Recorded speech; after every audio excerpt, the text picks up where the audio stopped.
அதானி ஊழல்கள் மீது நடவடிக்கை கோரி அறப்போர் இயக்கம் நடத்த இருந்த போராட்டத்திற்கு காவல்துறை அனுமதி மறுத்து உள்ளதாகவும் திட்டமிட்டபடி போராட்டம் நடைபெறும் என்றும் தெரிவிக்கப்பட்டுள்ளது. இது குறித்தான செய்திக்குறிப்பில் அதானி ஊழல்கள் மீது நடவடிக்கை கோரி வருகின்ற ஜனவரி 5 வள்ளுவர் கோட்டத்தில் நடக்க இருந்த போராட்டத்திற்கு அனுமதி மறுத்துள்ளார்கள். அதானி ஏஜென்ட் போல செயல்படும் பொம்மை முதலமைச்சர் ஸ்டாலின் மற்றும் சென்னை காவல்துறை ஆணையர் அருண் IPS அதிக பேர் போராட்டத்தில் பங்கெடுப்பார்கள் என்றும் அதனால் சட்டம் ஒழுங்கு பிரச்சனை ஏற்படும் என்று போராட்டத்திற்கு அனுமதி மறுத்துள்ளார்கள். அதானி ஊழலுக்கு எதிரான போராட்டத்தை கண்டு தொடை நடுங்கி உள்ளார் முதலமைச்சர் மு.க.ஸ்டாலின். இந்த அரசு அரசியல் சாசனத்தை தூக்கி குப்பை தொட்டியில் போட்டு உள்ளது.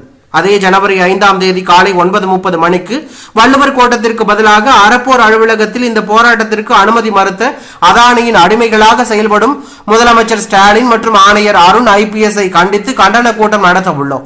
வாருங்கள், தமிழ்நாட்டின் இந்த அறிவிக்கப்படாத அவசர நிலையை கண்டிப்போம். அதானியின் ஊழல்களை பாதுகாக்க வேலை செய்யும் அதானியின் அடிமைகளை கண்டிப்போம் என்று அறப்போர் இயக்கம் தெரிவித்துள்ளது பரபரப்பையும் அதிர்ச்சியும் ஏற்படுத்தி உள்ளது.